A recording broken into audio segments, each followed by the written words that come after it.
welcome. This is 5RoundMMA. My name is Alex Ramirez. Alongside me is Albert Cita and Guillermo Cita. This week we had a supersized World Cup edition, you guys say, right? Yeah. Last week was 4th of July. This week was World Cup. It's about equivalent. Yeah. So right now we got a little World Cup hangover. The game just finished, so we're starting recording right now. What are you guys thoughts on the World Cup finale? I thought Germany was the best team overall. It was proven. You had teams with like star power like Argentina, Messi, relying on Messi. You had Brazil with Neymar, he goes down, and you have Portugal with Cristiano Ronaldo. But if those guys aren't performing to the top level, they're going to lose to a complete team like Germany. So it's basically like ESPN said, Messi versus the machine. And from a guy that just a fan perspective, I thought the second half was very boring. I don't know, their style of gameplay wasn't that entertaining. I saw most of the World Cup games and I was pretty entertained for the most part. This one was a little bit lackluster. I mean, it didn't start picking back up until the overtime. Yeah, the last 15, 20 minutes. Most experts and analysts say that the group stage is probably the most exciting ever in the World Cup history. But once you enter the round of 16, the quarterfinals, it kind of slowed down because teams were playing more of a strategic, conservative. Yeah. So they're saying like got the hot start, but kind of slow down at the end. Yeah, you take less risk. It's kind of like the show, right? Hot start, but kind of slow down at the end. All right, so this week we'll start with first segment, little news and notes. A lot happened since we last talked to you guys. First of all, I want to talk about, because we didn't cover it last week because of the 4th of July thing. Yeah. But BJ Penn's final fight against Frankie Edgar. Just guys' reactions and thoughts.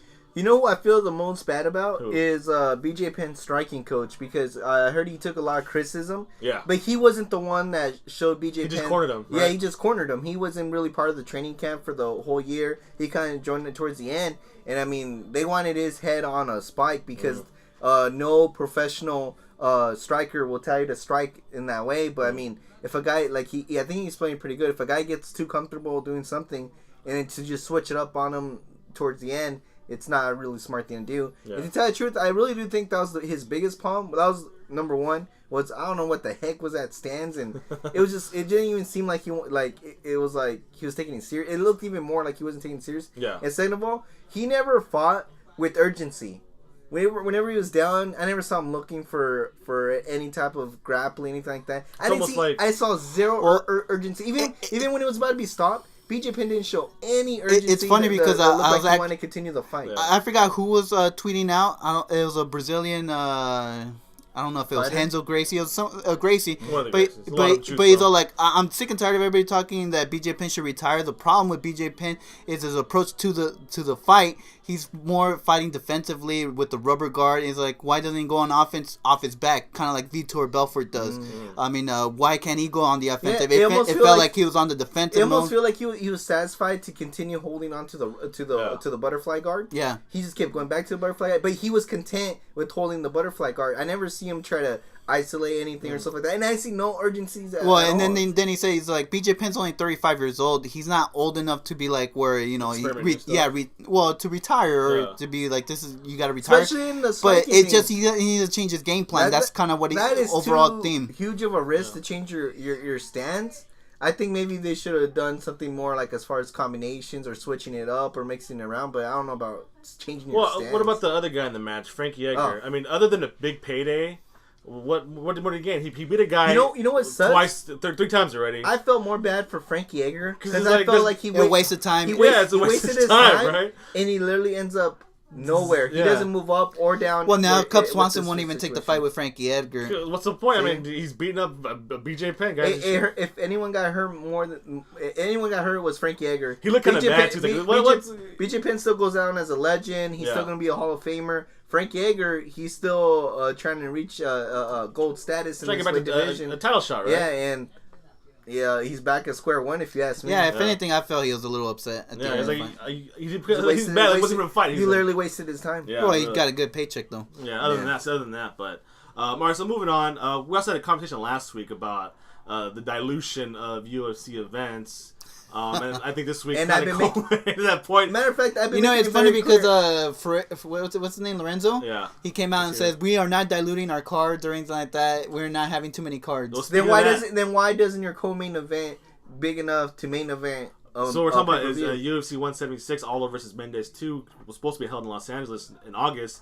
Aldo gets hurt. The whole event gets canceled. Not even. I don't think. Did you guys even hear anything about them trying to find a replacement? Like, well, main event's gone. It's canceled, right? So, what are your thoughts on it? You think it's diluted? Is it too much dilution? Spread stuff too thin? I think so. If you look at it, the BJ Penn Frankie Edgar fight could have been easily moved up to the pay-per-view the day before, pushed back to the main event, or in August, or. And what sucks is I really do think the Fight Pass is hurting them more than helping them because of this. The co-main event was Gregor Mousasi, who is huge. He's a huge name, but the fact that that people haven't experienced him in a pay-per-view or on Fox, but instead on the Fight Pass, it's hard to hype him up. Yeah. But if they were to at least introduce him a couple of times in the pay-per-view or something like that, I think it would have been safe, because you could easily say, okay, Jacare versus Mousasi, winner gets Chris Weidman. True. And that's the main event on its own right there. I agree. You put a stipulation in there, and you can save it, because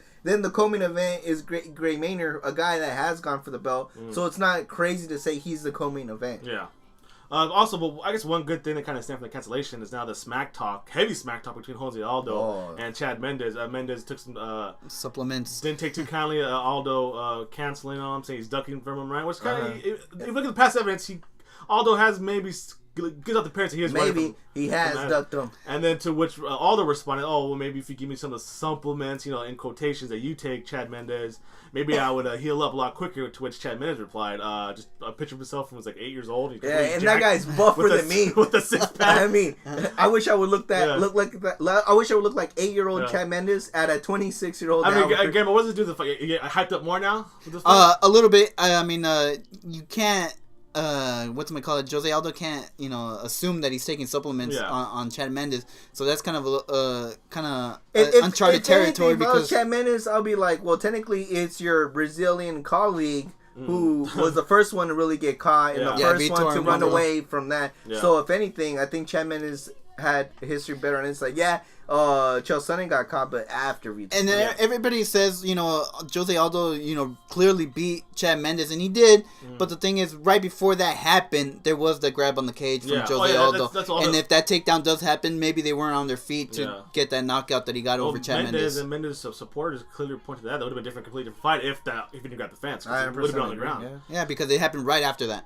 So, but I think. It builds more feud to this, or more fire to this feud, and I actually want to see this. I think that these guys are getting to a point where they really don't like each other, and there's gonna be fireworks in the cage. This will make Aldo come and stand and bang with somebody now instead of just counter kicking, right? Yeah. Also, too, I think that bout's gonna be scheduled for an October postponement, right? I think push back to October. That's a good birthday present for me. Yeah, I think because Aldo said he's gonna be out like 45 days and plus training, so I think October is around the time. Yeah, they said he didn't have to get surgery. So. Yeah. So moving on now to one of the UFC's, I guess. I don't know. I guess the flyweight division takes a big hit with Ali Bagutinov suspended 1 year for a post being a cheater, fight drug test failment. What you guys' thoughts on that? I mean, he was a title contender. Now what? Now I really think this is the biggest setback of his career because he had that. Before that title fight, I don't think people still didn't know who he was. They're just like, who did they get to fight? Demetrius Johnson? Yeah. And finally, when he made a name for himself, because he didn't do a bad performance against Demetrius Johnson. Demetrius Johnson was just that good. And I really do think he could have cashed in, and he probably would have started becoming a known person. And now, I think the bigger question is, he's gone for a year now. A year though. Yeah. I think the bigger question now is the drug testing in general. I mean, if these guys are, I know you got the whole Chael Sonnen thing. Exactly. And then now you have Jose Aldo. Making accusations on Tim Chad Kennedy Mendes. came out and he said he thinks about like 70% of all fighters are on some kind of sport enhancement. Yeah, and it makes sense because I'm pretty sure they're not randomly drug testing them while these guys are training or when they don't have a scheduled fight. Yeah, because there's really no commitment. They were just training. Yeah, really, there's no commitment from the UFC at this point until they have a scheduled fight. Yeah. So I think the problem is too overall it might be a cloud over the sport. Oh yeah, I think If we go back to the Chael Sonnen case, the only reason he got caught is because the thing that he has, you have to catch him like right when they take it, because like the one he took, I guess it gets diluted after like a week or two, and there's no way you would have known he does. I didn't know he had steroids. So there's a bunch of them where it's hard to catch him because of the timing, and not just that, but it's expensive. Yeah. To test for the some of them. Well, just to test in general is expensive, but then to say, okay, now test for all of these, it adds on, and it just, I think, I don't know if it was Lorenzo, someone said, like, threw out a number of how much they would have to pay. Well, isn't it worth it for the UFC? But it's millions. I mean, it doesn't even, it will count. So I guess, if you want to take the next step to be a legitimate league like the NBA, the NFL, those are just, they drug test randomly and drug test hard. What I think is they should randomly drug test 2 fighters each event, and I mean go through the whole spectrum. Well, I think they should do it off season too, or even if they're not scheduled to fight, just randomly. Yeah. Hey, you know, you're come meet. I want to meet with you with Dana White because he was scheduled for a fight. Because you always hear about guys like late replacements. I wonder how many guys actually decline a fight because they know they won't pass a drug test right away. That's a good point. Oh, I'm just kind of training.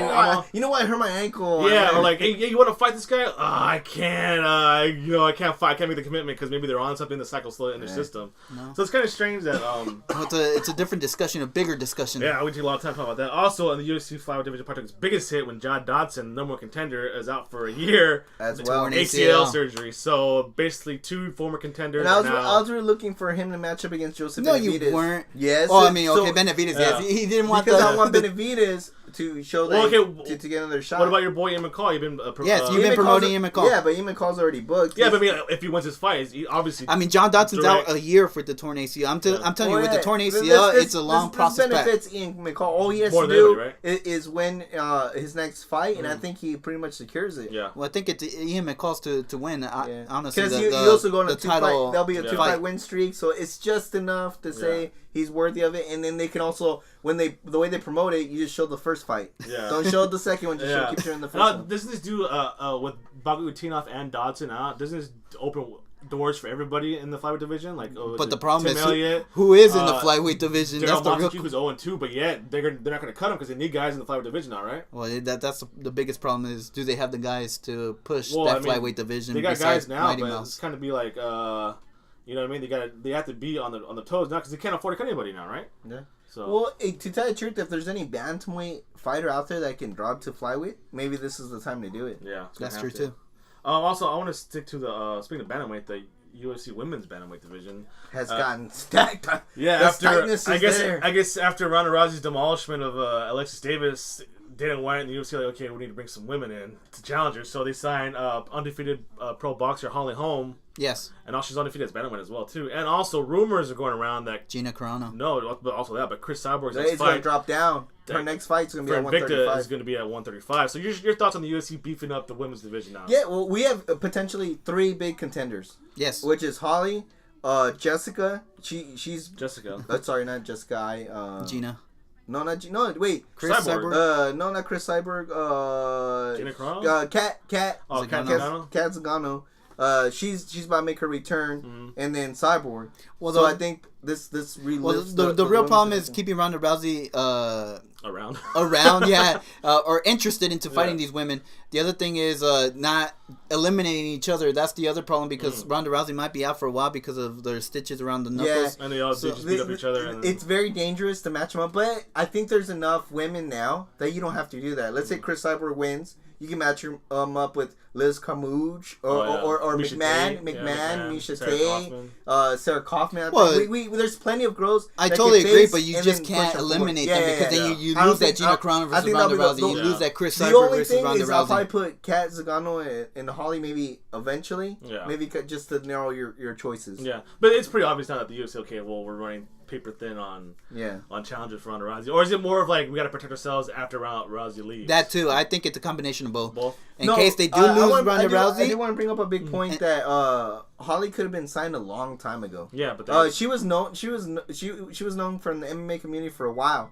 But I think there's a reason why Dana White waited so long to sign her. If you really think about it, let's say Ronda Rousey went up with her in her second or third fight, and maybe she lost. Yeah. You lose everything. So I think they waited for the right moment to sign her when there is no more competition and bring her in. Sure. I don't think that's a good point because I mean Ronda Rousey is the women's division, right? Yeah. At this point, yes. So there was a lot of news to talk about this week. I'm glad we snuck it into one segment, but stick around. We got a preview of both the Fight Night cards coming up this week. So stick around, guys. please visit FiveRoundMMA.com on our social media on Twitter, Facebook, and Instagram. FiveRoundMMA.com. Welcome back. Speaking of oversaturation in the UFC has 2 fight cards coming up this week. July 16th, they just never learn. UFC Fight Night, Cerrone versus Miller, and July 19th, just 3 days later, UFC Fight Night, McGregor versus Brandao. So, we'll start with the first one. Donald Cerrone versus Jim Miller is going to be held in Atlantic City, which is probably a big step for the UFC, right? Atlantic City is a big market. Gambling town, market town. But is this main event between Donald Cerrone and Jim Miller a pivotal matchup in the lightweight division, Guillermo? I guess if you, I would say yes, because Donald Cerrone is showing that he's coming back from after the Anthony Pettis that knee to the midsection. Yeah. So I mean, I know you guys are high on him, but I mean, to me, Donald Cerrone is just a stepping stone to someone to get to the title. In all intents and purposes, both these guys have won 3-fight win streaks. I know Jim Miller had the one no contest overturned in his favor. But these are 2 guys who've shown in the past who've not really come to the top, rise to the top when it was on the line, right? Yeah, I think that pretty much sums it up pretty good. These are 2 guys that people always thought they were eventually contend for the belt, but never passed that last fight that needed them, that they had to win to get them to the belt. Both guys have lost to similar people. Both actually have almost the same storyline. But to say it's a crucial one, no, because I think Josh Thompson and Gilbert Melendez and Benson Henderson and Rafael Dos Anjos all have that top part locked up.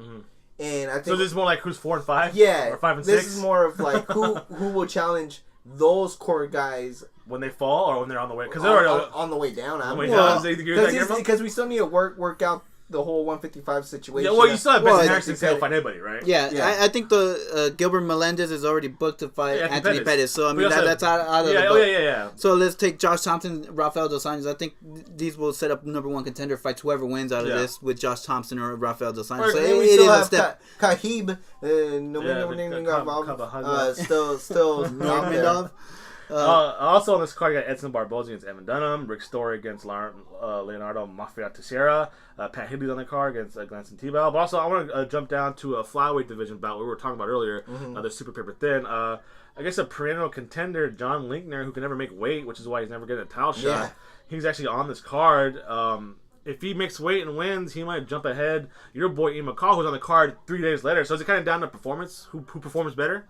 I think so. I think if John can actually do a real good performance, he can jump over everybody except for Ian McCall. I think Ian McCall needs a win regardless, and I think he's up in next. But if John Linker can just make weight, make a spectacular performance, I think he jumps over everybody. John Moraga, even I think he just jumps over. I don't know. Linker has a loss to the guy that just got caught. Ali Bagutinov, but it almost same. No, but Ali Bagutinov, there's a reason why they gave him the. The but also you can make a case. Well, maybe he wasn't clean during that fight. Yeah, there you go. Well, you can't beat a superhuman. I just don't think he can jump over Ian McCall if Ian McCall is victorious. That's what he said. He's the only one that he can't jump over. Yeah. Edson Barboza is always exciting, right? The fight, didn't he have the knockout of the century? Didn't a wheel kick? Yeah. And his last loss was to Donald Cerrone. Yeah, Donald Cerrone. So it's kind of maybe lighting up pretty quick. Is Edson Barboza a sleeper in the lightweight division? Robert? Yeah. 13-2. I think he is. I mean, he's they rank him as number 13. I think there's younger people to look out more than him, like Bobby Green. Yeah. I would put if I had put my money in a basket with one of the up and coming young fighters, it'll probably be Bobby Green and not Barboza. But it is a big thing. People forget Evan Dunham is on another on his tear. Well, not really. He did lose to Donald Cerrone. Whoa! But he's on a 2-fight lose streak. But Rafael Dos Anjos and Donald Cerrone. So how's he on tear? He has a loss to T.J. Grant. He beat Gleison Tebow. But other than that, he has only lost to the top 5.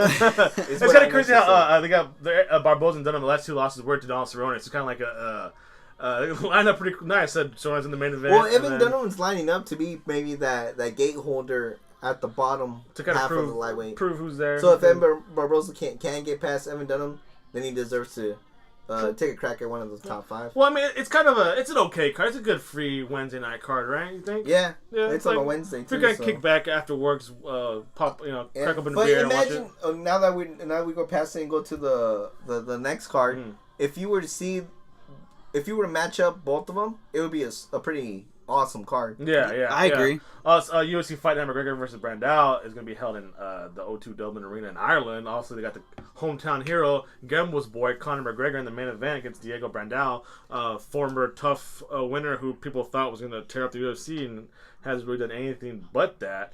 Just your thoughts on this main event, Graham. Was this a good fight for Conor? No, I think again, Conor McGregor, if he's talking a lot to fight for the championship, but he hasn't fought anybody in the top 10, and again, it's he was supposed to fight Cole Miller too. Yes, and that would have been a good step in competition. But again, he's out.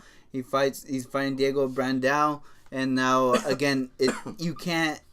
More lose for him. No, yeah, it's not a lose, but I mean, again, he's not the stepping stone to ask for a title shot. Yeah. No, but I think this is a perfect matchup because everybody knows that Diego Brandao has been struggling with his weight. His last fight, it had been a catch weight at 151 pounds. Yeah. So he needs to figure himself out too. And I think both fighters are in a point where one has to show that one's a contender and one's not. Does it help Conor McGregor that he's challenging everybody in every weight class? Yeah. It helps him, you think? Doesn't make a joke. I mean, what he's fighting a 170 guy. He fights at 145. He's challenging guys at 170, 155. I think it helps him because it's putting his name out there. I mean, but people take it seriously, though. And Dana White loves that. You forget that Dana White loves that stuff when people. But I mean, because Conor McGregor, whatever. He's more of a he's brave on Twitter. People are saying, kind of, right? Mm-hmm. I mean, but like just. Obviously, 145 now is kind of. And what sucks for him, even though I think Diego Brandao is a good matchup, if he beats Diego Brandao, even if it's in a spectacular fashion, I don't think you can still say that he's this dominant fighter. Yeah. Also, co-main event, undefeated Gunnar Nelson from Iceland is going to be against my boy Zach Cummins. Now this guy's been in a tear. 12-0. 12-0. His last go bout was an amazing guillotine choke. Yeah. But the American Zach Cummins has a good opportunity to be a spoiler, right? Because you think the UFC has high hopes for Gunnar Nelson?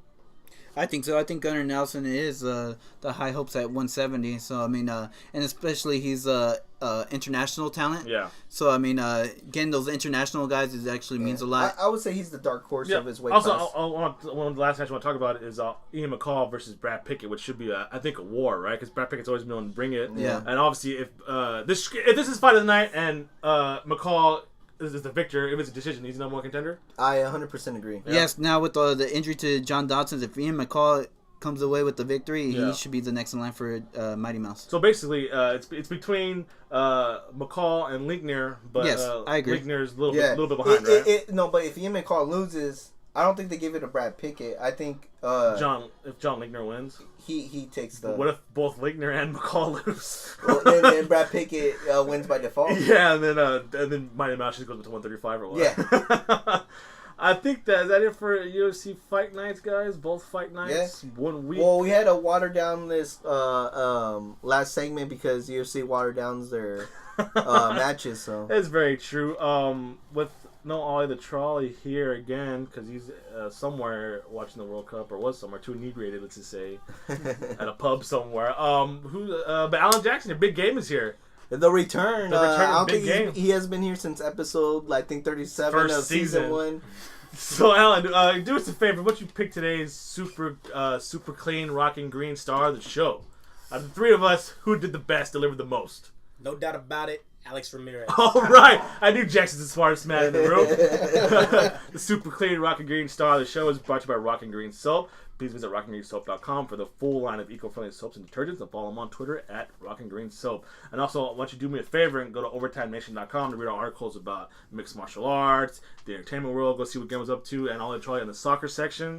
Awesome stuff. Yeah, if you guys want to follow the U.S. players and where they're playing at, I wrote an article on where you guys can follow your favorite U.S. players. What club do you play for now? The World Cup's over. Albert, how are you doing with the World Cup fever now? Is it still going to be high? Or you no, he gave me a call yesterday. Hey, funny. The Galaxy's playing. Come over and watch. My fever was an all-time high yesterday. Yeah, it didn't break, and I just had to watch MLS. I saw the Galaxy game again. It was a pretty exciting game too. Real Salt Lake. It was a good game.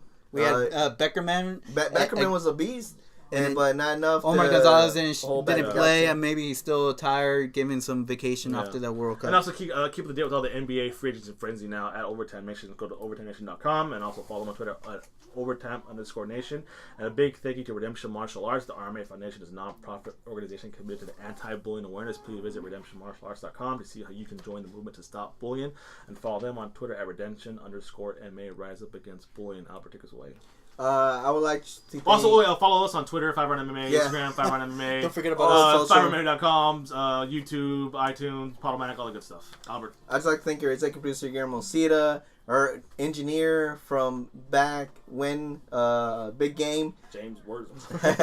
Nope, not to be confused with Big Game James Worthy. And I'd like to thank everybody for listening. Go Galaxy. And Razzle Records. Oh, and it's Steven Razzle Records, even though he's here. But it's a World Cup fever getting to us. It's a fever getting to us. But yeah, thanks everybody for listening. Cream of the crop.